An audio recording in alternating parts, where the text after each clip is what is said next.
Assalomu alaykum hurmatli ustozlar, assalomu alaykum hurmatli ota-onalar va aziz o'quvchilar. Sizlar bilan bugun Matematik Mathamjon kanalida navbatdagi 4-darsimizni boshlashga tayyormiz. Demak, tayyor bo'lsangiz, bugun sizlar bilan og'irlik o'lchov birliklari degan mavzuni o'tamiz. Og'irlik o'lchov birliklari bu bizning kundalik hayotimizda juda ham ko'p ishlatiladi. Demak, biz og'irlik o'lchov birliklarini osonlik bilan tushunib qolamiz, xudo xolisa bugungi darsimizda. Demak, asosiy joyini yozdim xolos. Eng asosiysi, qolgan hammasi shulardan keltirib chiqariladi. Demak, eng asosiylar nima bor? Ko'rib turibsiz, mana 1 tonna deganimiz bu 1000 kilogramm bo'ladi. Yoki 1 tonna deganimiz 10 sentiner bo'ladi. Demak, sentiner bu yerda sal notanishroq so'z. 1 sentiner o'zi qancha bo'ladi desa, 1 sentiner deganimiz 100 kilogramm bo'ladi. Albatta 1 kilogramm deganimiz 1000 gram bo'ladi. Bu yerda biz hayotimizda juda ham ko'p kilogramm, gram haqida eshitamiz hamda tonna haqida eshitamiz. Faqat sal ko'pchilik yoshroq o'quvchilarimizga tushunarsizrog'i bu sentiner. Sentiner degani 1 sentinerimiz 100 kilogramm hisoblanadi. Yoki 1 tonnamiz 10 sentiner hisoblanadi. Mana shu narsani bilib olsak bo'ldi. Qolgan hammasi shulardan keltirib chiqariladi. Xo'p, hozircha men kilogrammni kg deb, sentinerni s deb yoki boshqa deb belgilashlarni o'rgatmayapman. Kecha vaqtda ham o'rgatmadim. Masalan, soatni h deb beradi yumshoq h bilan. Shunaqa narsalarni o'rgatmadim. Nimaga? Oldin men sizlarga mazmunini tushuntirib olay, undan keyin belgilanishi hech narsa emas. Oldin mazmuni. Kilogramm deganda nima tushunishimiz kerak? O'lchov birligi, keyin ularda qanaqa harf bilan belgilanishi 99% ishini biz bajargan bo'lamiz, 1% qoladi xolos. Masalan, D desa sutka derkanmiz deb tushunib olsak bo'ldi. Asosan hozir 99% ishini qilayotgan paytimizda allaqaydagi bir belgilashlarga vaqt ajratish xohlamadim. Keyinroq uni yana tushunib olamiz. Demak, tushunarli-a? Demak, og'irlik o'lchov birliklariga tayyorsizlar, tushuntirib qo'ydim va endi mana shu jadvallar asosida, viktorinalar asosida men sizlarga demak darsimizni boshlayman. Birinchi savol. 6 tonna necha kilogramm? Juda ham yaxshi bilamiz. 6 tonna necha kilogramm degan savolga javob berishimiz kerak. Jadvaldan foydalanish esdan chiqmasin.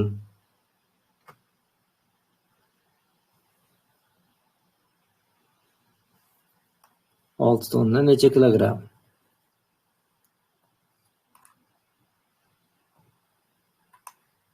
Hozir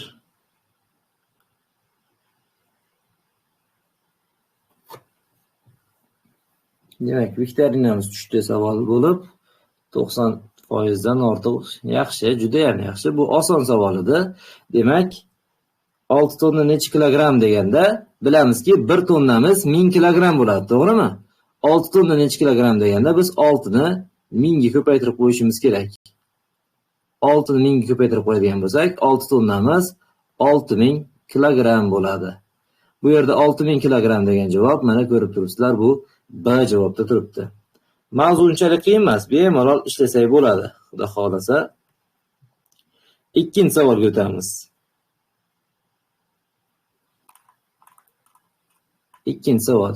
23 sentiner necha kilogramm? 23 sentiner necha kilogramm?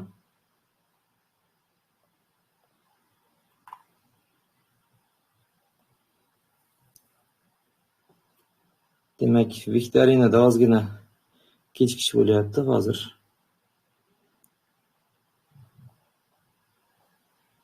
Bu masalani ham hal qilamiz, albatta.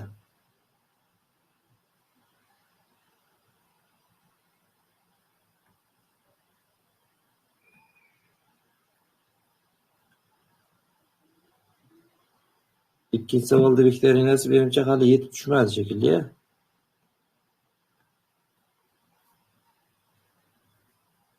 Mana ikkinchi savolda viktorinasi endi yetib tushdi.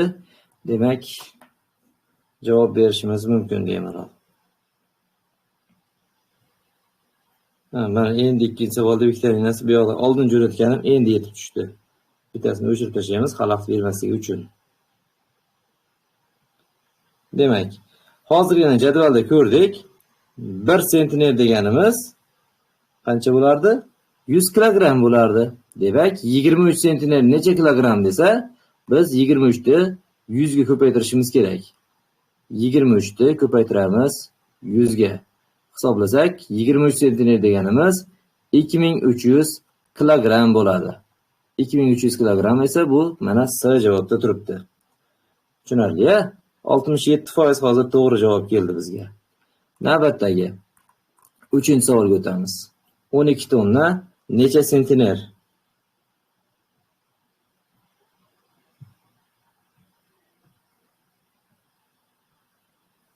Demak, 3-savolimiz 12 tonna necha sentner?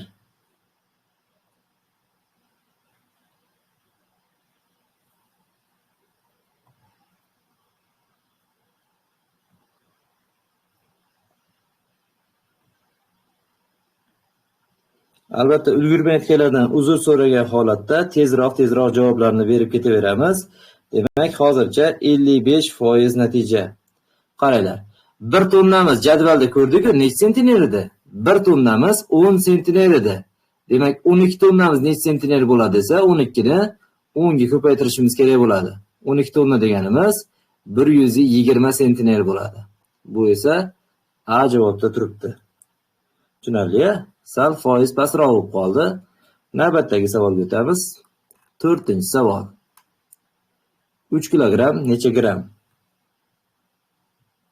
Juda ham oson savollarimizdan. 3 kilogramm necha gramm? Hayotda ham juda ham ko'p ishlatganmiz, hatto yosh bolalarimiz ham menimcha juda yaxshi bilsa kerak bu.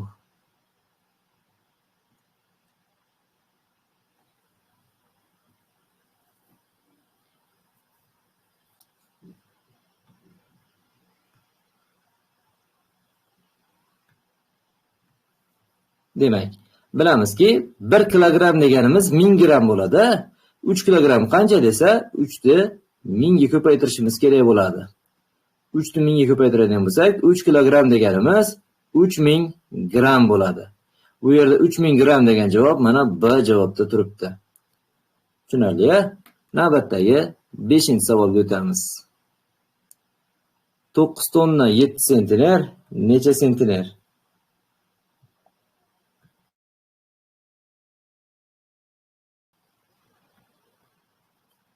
9 tonna 7 sentner necha sentner?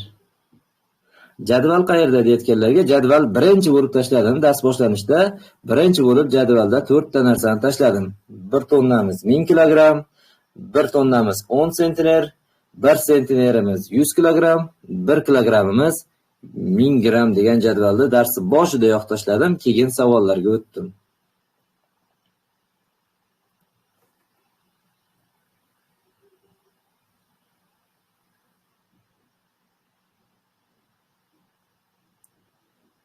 Yaxshi, 64% natija. O'rtacha. Demak, nima qilamiz?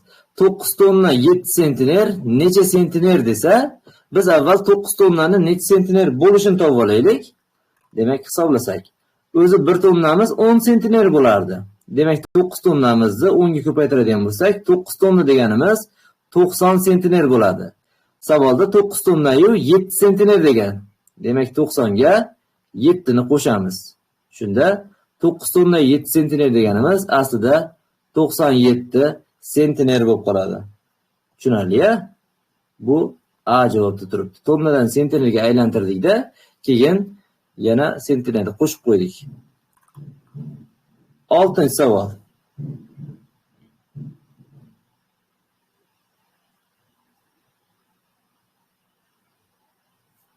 Demak, 4 tonna 265 kilogramm necha kilogramm deyilgan?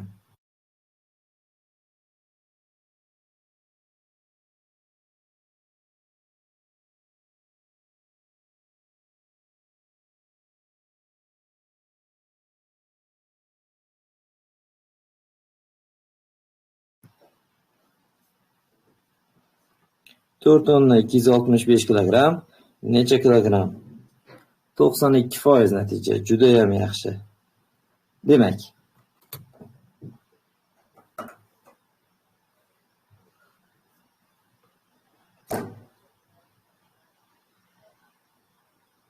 javoblarni tashlashim mumkin.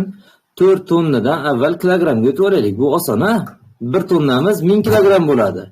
4 tonna desak, 4 ni 1000 ga ko'paytiramiz, bu 4000 bo'ladi. Demak, 4 tonna deganimiz 4000 kilogram. Endi 4000 kilogramga yonida turgan kilogramini ham qo'shib qo'yamiz. Ya'ni 265 kilogramini ham qo'shamiz. 4000 ga 265 ni qo'shamiz. Hisoblaydigan bo'lsak, 4265 kilogram bo'ladi. Tushunarli, bu A javobda turgan edi. Navbatdagi savolga o'tamiz. 7-savol.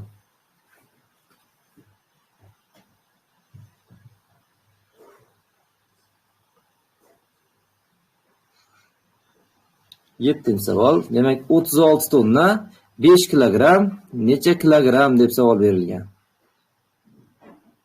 36 tonna 5 kilogram necha kilogram?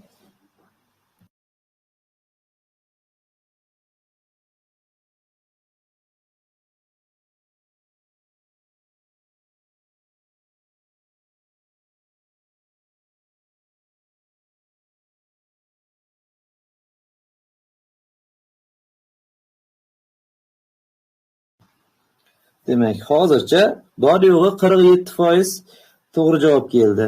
Ko'pchilik adashib ketdi bunda.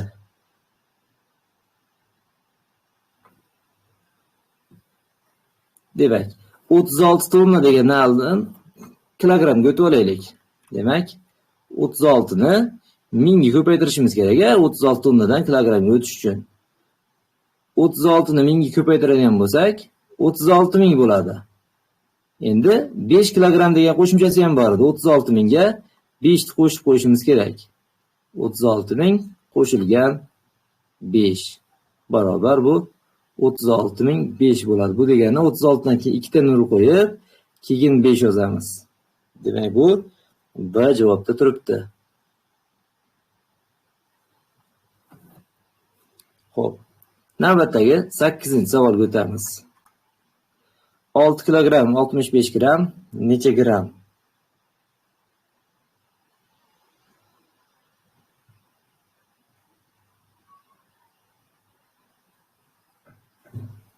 Olti kilogram 65 gram necha gram?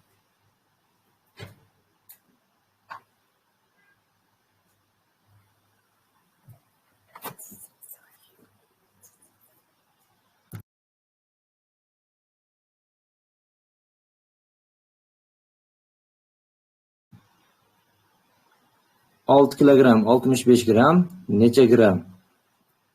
Hozircha 76% natija.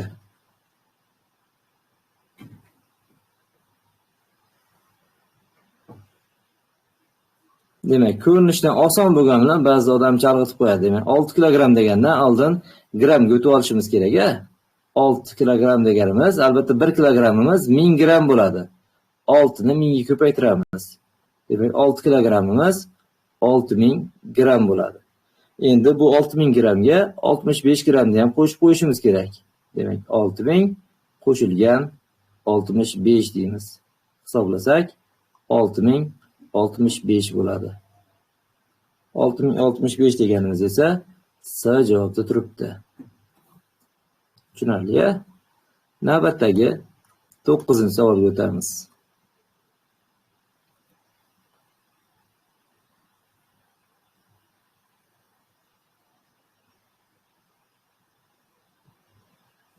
Demak, 7 tonna necha gram deb savol berilyapti. 7 tonna necha gram?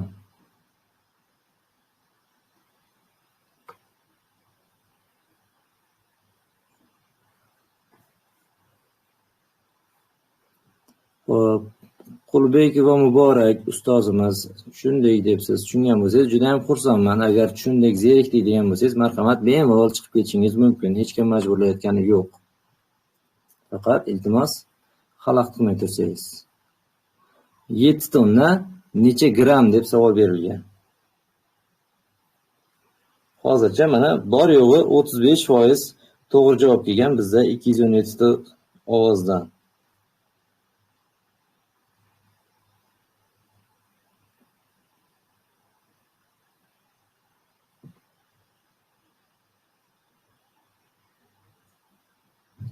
Demak, 7 tonnadan qanday qilib grammga o'tamiz? Qaranglar, 7 tonnadan avval kilogrammga o'tib olaylik, chalg'imaslik yo'li. 7 tonnadan qanday kilogrammga o'tamiz? 1 tonna deganimiz 1000 kilogramm bo'ladi. Demak, 7 tonna deganimizni 1000 ga ko'paytirsak, bu 7000 kilogramm bo'ldi mana. Tonnadan avval kilogrammga o'tib olsak, chalg'imaymiz. Endi kilogrammdan grammga o'tamiz. Bilamizki 1 kilogrammimiz 1000 gramm bo'lardi. Shuning uchun 7000 kilogrammni grammga o'tkazish uchun 7000 ni yana 1000 ga ko'paytirishimiz kerak bo'ladi. Hisoblaydigan bo'lsak, bu 7 dan keyin 6 ta bo'lib qoladi, ya'ni 7 million bo'lib ketadi. Tushunarli? 7000 ni 1000 ga ko'paytirsak, 7 million gramm bo'lib qoladi. 1 2 3 4 5 6 ta yozdim mana. 7 million gramm. Bu degani D javobda turibdi. Tushunarli? Navbatdagi 10-savolga o'tamiz. 2 sentner necha gramm deb savol berilgan.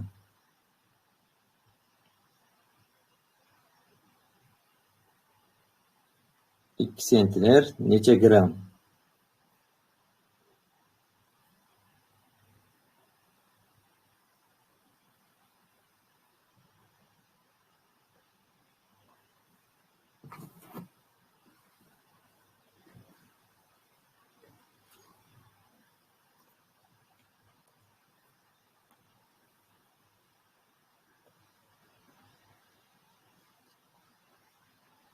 Ikki sentner necha gramm degan savolimizga mana 31% javob kelib turibdi. Qanday qilib ba'zilar hozir tushundik, bo'ldi, qiling degandek bo'lyapti, shunisiga hayronman.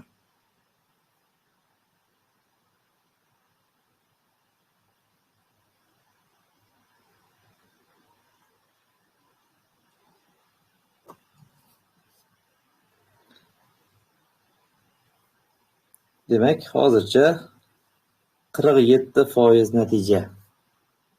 Va men javoblarni tashlashim mumkin.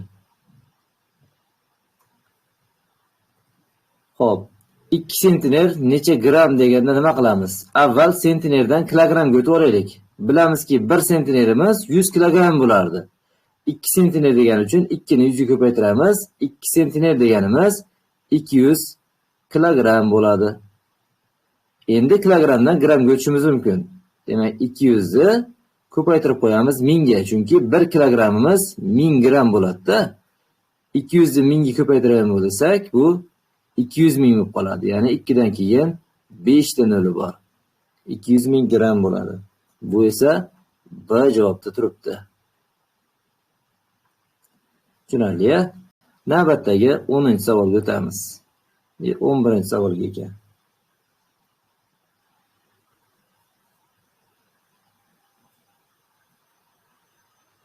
11-savol. 6 tonna 3 sentner necha kilogramm?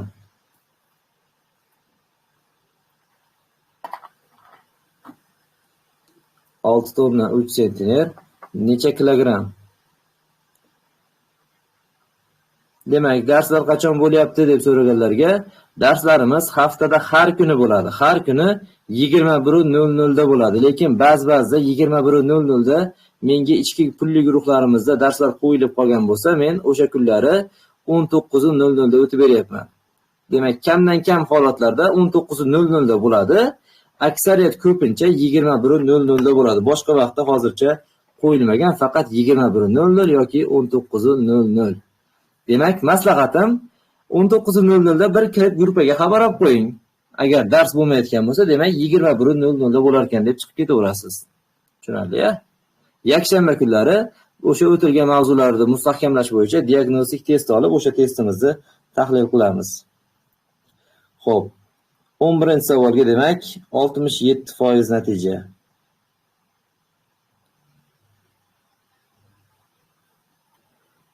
6 tonna 3 sentner necha kilogramm deb savol berilgan. Demak, 6 tonnadan avval biz kilogrammga o'tib olaylik. 1 tonnamiz 1000 kilogramm bo'lardi-yu. Shuning uchun 6 ni 1000 ga ko'paytiramiz. 6 tonna deganimiz 6000 kilogramm bo'ladi. Endi 3 sentner deganimiz 1 sentnerimiz 100 kilogramm bo'lardi. Demak, 3 sentner desa 3 ni 100 ga ko'paytiramiz, 300 kilogramm bo'ladi. Mana 6 tonna 3 sentner necha kilogramm desa, endi 6000 ga 300 ni qo'shib qo'yishimiz mumkin bo'ladi bemalol. 6000 ga 300 ni qo'shadigan bo'lsak, 6300 degan javob chiqadi.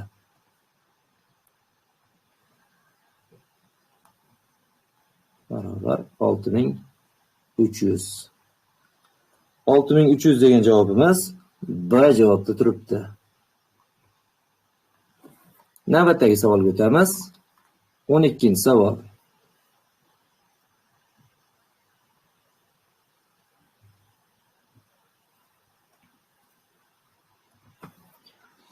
Demak, 23 sentner 15 gram necha gram deb savol berilgan. 23 sentner 15 gram necha gram?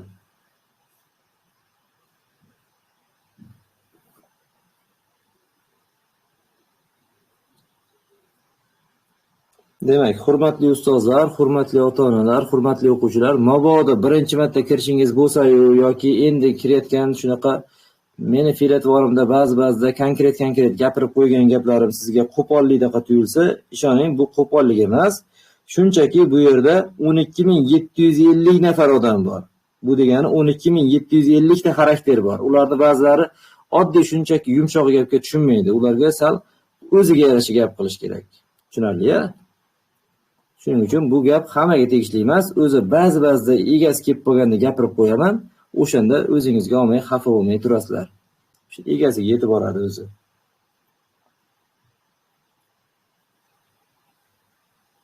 Demak, hozircha 37% natija 12-savolda.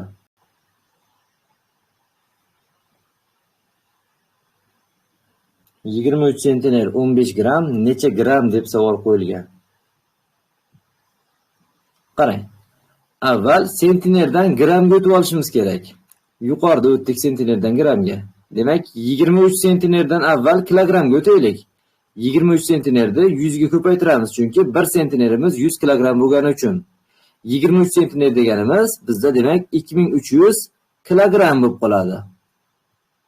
Endi 2300 kilogramdan gramga o'tishimiz kerak. Qanday o'tamiz? 1 kilogramimiz 1000 gram bo'ladi. Demak, 2300 ni 1000 ga ko'paytirsak, biz gramga o'tishimiz mumkin. 2300 ni 1000 ga ko'paytirganimizda, demak, 2.300.000 bo'lib ketadi.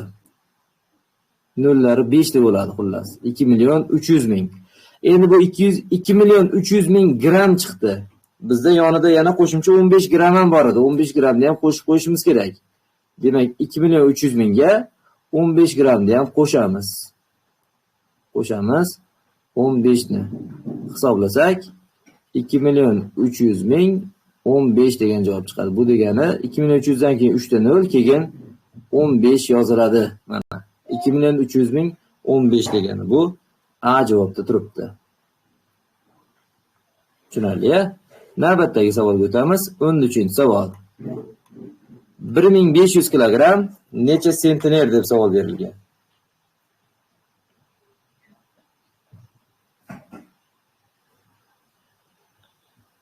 1500 kilogram necha sentner?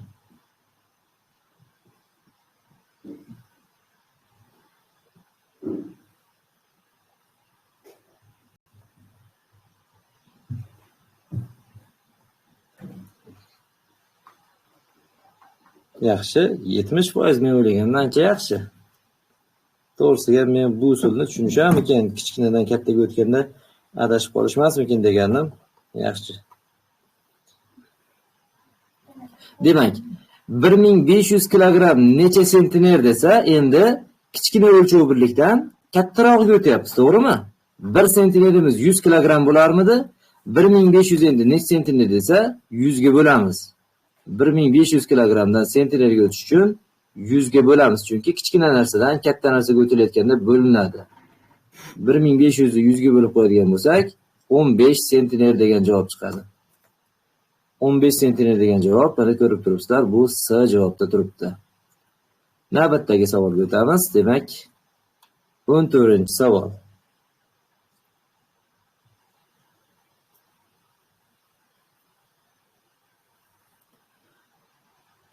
263.000 gram necha kilogram? 263 ming gram necha kilogram?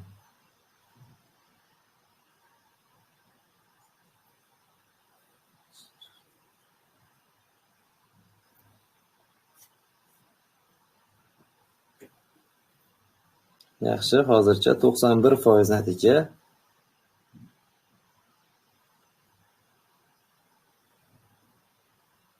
Demak, javoblarni tashlashimiz mumkin. Bilamizki, 1 kilogram deganimiz 1000 gram bo'lar, to'g'rimi? Demak, hozir gramdan kilogramga o'tyapmiz. Ya'ni kichkina o'lchov birligidan katta o'lchov birligiga o'tyapmiz. Demak, biz hozir 263 ming gramni necha kilogramligini topish uchun 263 mingni 1000 ga bo'lib qo'yishimizga to'g'ri keladi. Chunki biz gramdan kilogramga o'tmoqchimiz. Demak, 263 mingni 1000 ga bo'lib qo'yadigan bo'lsak, 263 kilogram degan javob chiqadi. 260 degan javob, mana ko'rib turibsizlar, A javobda turibdi. Tushunarli-a? Navbatdagi 15-savolga o'tamiz. Demak, og'irlik o'lchov birliklari bo'yicha asosiy tushunchalarimiz o'tildi. Endi 15-savol mana kecha o'tilgan vaqt o'lchov birliklari bo'yicha qanchalik tushunganimizni tekshiradigan savol. 6 soat 17 minut 12 sekund necha sekund? 6 soat 17 minut 12 sekund necha sekund? Aynan kecha o'tilgan dars.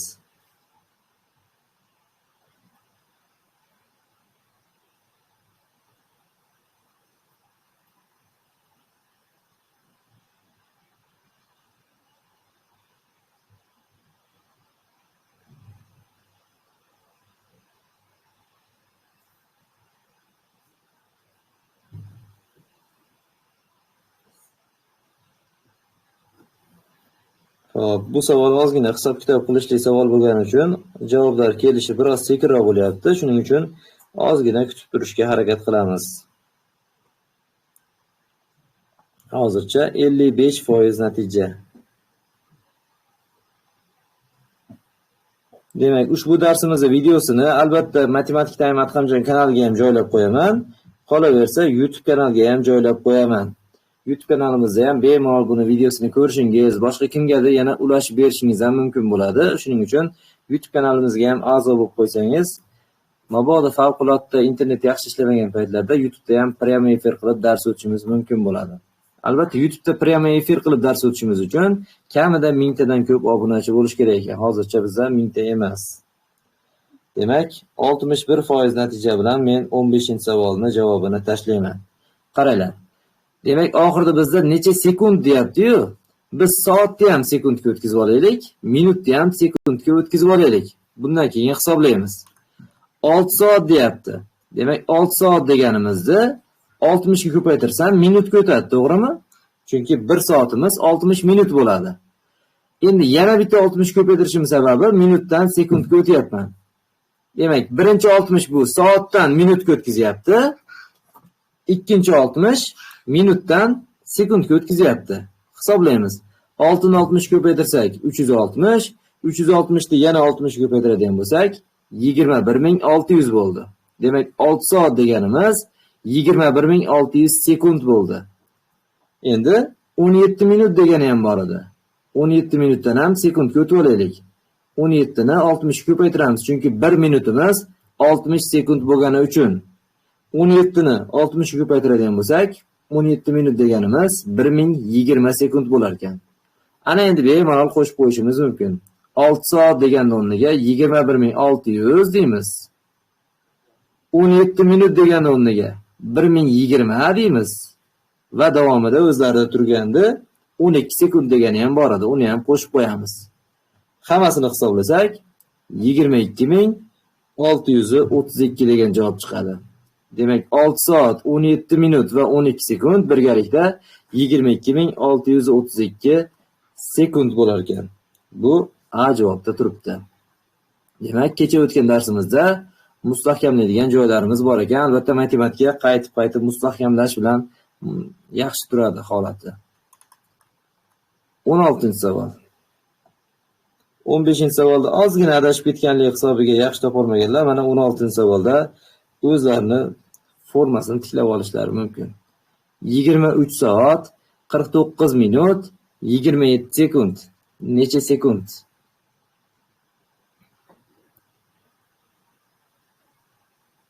Demak, YouTube'da qanday qilib topamiz desa, YouTube'da qaranglar. YouTube'ni shunday qidiruv bo'limiga kirib, Adhamjon Vasiyev deb yozsanglar, o'zi kanal kelib chiqadi. O'zimni rasmimni qo'yib qo'yganman. Yoki shu kanalni tepasida ham qadalgan xabarda aynan mening rasmim bilan o'sha YouTube kanalimizning silkasi turibdi. Shuni bosib ham qo'shilib ketishingiz mumkin. Hop, hozircha ovozlar kelyapti, lekin juda ham dahshatli, yaxshi emas, 59%. Shoshilmasdan jiddiyroq qaraymiz.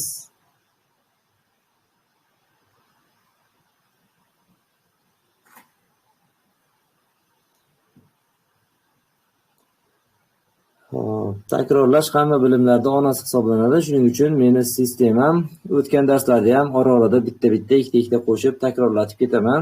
Chunki esdan chiqib ketsa, bu befoyda yana boshqatadan o'tib chiqishimizga to'g'ri kelib qoladi. Xo'p, hozircha baribir o'sha 67% dan ko'tarila olmadik va men javoblarni tashlayman. Demak, 23 soat deganidan va 49 minut deganidan sekundlarga o'tib olamiz. Qanday qilib o'tamiz? Demak, 23 soat deganda 60 ga ko'paytiramiz, shunda u minutga o'tadi. Yana bitta 60 ga ko'paytirsak, sekundga o'tadi. Chunki 1 soatimiz 60 minut, 1 minutimiz 60 sekund bo'lgani uchun. Tushunarli, soatni 2 marta 60 ko'paytirgan sababi shu. Hisoblab qo'yamiz. Demak, 23 ni 60 ko'paytirib, yana 60 ko'paytiradigan bo'lsak, 82800 degan javob chiqar ekan. 82800 sekund bo'lar ekan. 23 soat deganimiz. Endi 49 minut deganda 1 minutimiz 60 sekund bo'ladi. Demak, 49 ni 60 ga ko'paytirishimiz kerak. Hisoblasak, 2940 sekund chiqar ekan. 49 minut deganimiz. Endi hisoblab qo'yamiz. 23 soat deganning o'rniga 82800 plus 49 minut deganning o'rniga 2940 sekund va plus davomida o'zi 27 sekunddan bor edi. 27. Demak, hisoblasak 85767 degan javob chiqyapti. 85767. Demak, bu javob B javobda turibdi. Tushunarli-ya? Navbatdagi 17-savol.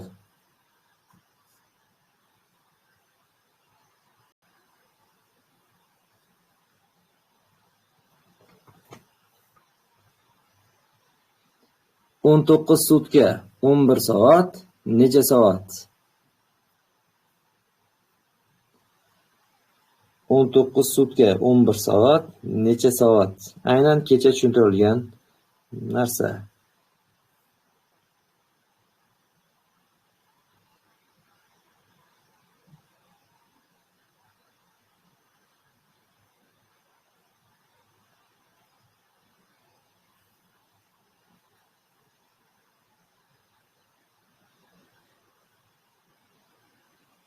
Ajoyib odamlar bordi. Bitta-ikkitasi qo'shilib olganda, har bitta jo'natgan narsamga albatta bitta salbiy munosabat bildirib, dizlayk bosib qo'yyapti. Nima zarur, lekin bu 1 soat davomida birovni eshitib, faqat undan negativ qidirib. Bu albatta hammaga ham yoqmaydi, to'g'ri, tekindan dars o'tishimiz, chunki kimlarnidir hozir rizqini bo'lib qo'yayotganimiz aniq. Lekin endi yaxshilik qilish kerak. Nima qilamiz? Boshqa ilojimiz yo'q. 19 sutka 11 soat necha soat?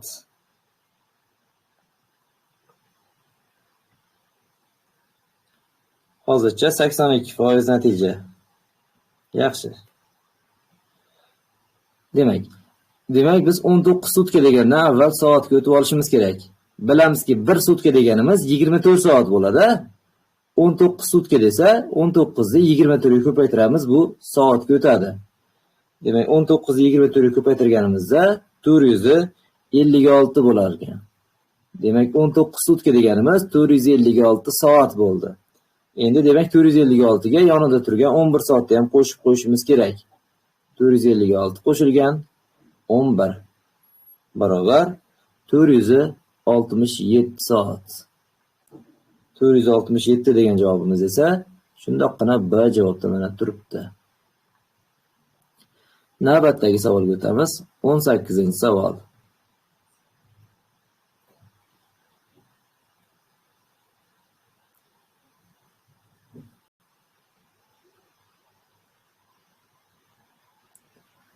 O'ttiz sakkiz hafta 2 kun necha kun? 38 hafta 2 kun necha kun?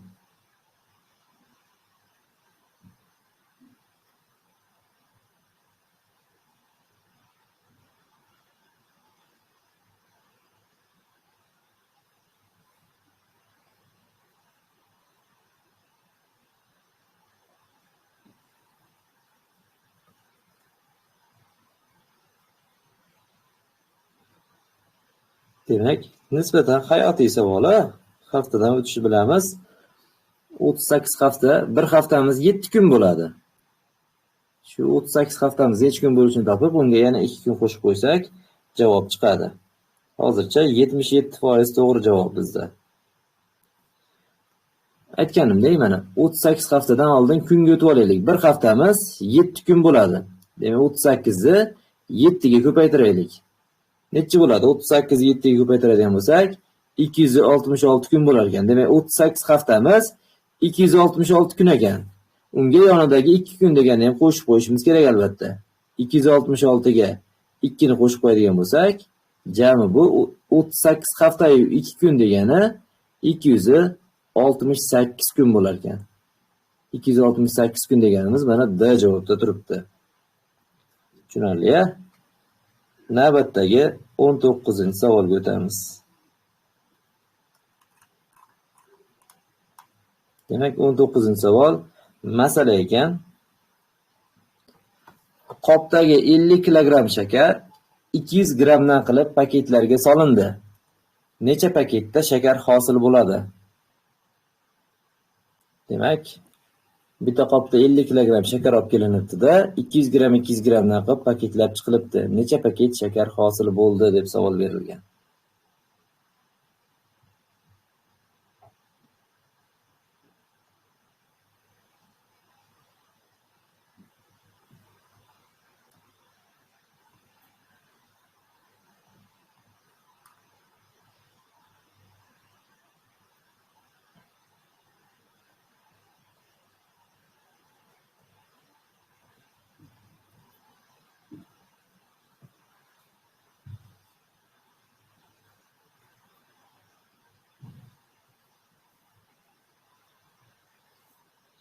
Ozgina sabr qilib turamiz. Albatta buni o'qib chiqib, keyin hisob-kitobni ham tugatib olishingiz uchun.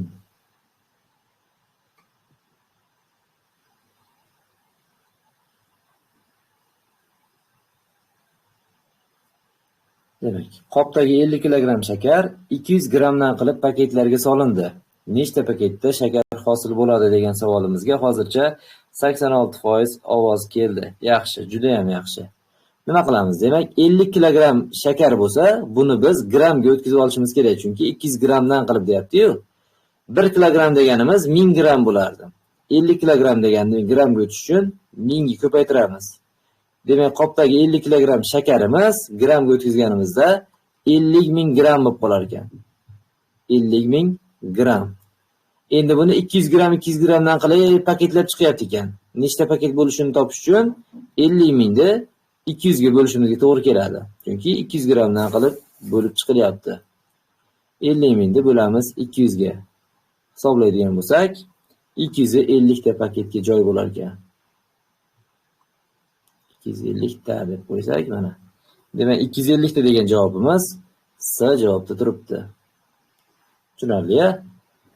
Navbatdagi oxirgi savolimiz 20 ta savol atagandik.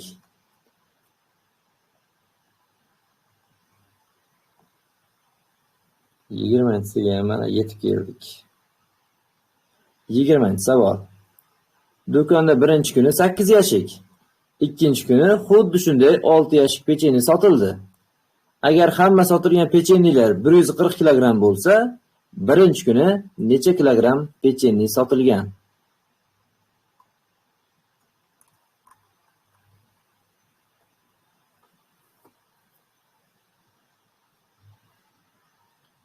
Savolni qaytaraman. Do'konda birinchi kuni 8 yashik, ikkinchi kuni xuddi shunday 6 yashik pechenye sotildi. Agar hamma sotilgan pechenyelar 140 kilogramm bo'lsa, birinchi kuni necha kilogramm pechenye sotilgan?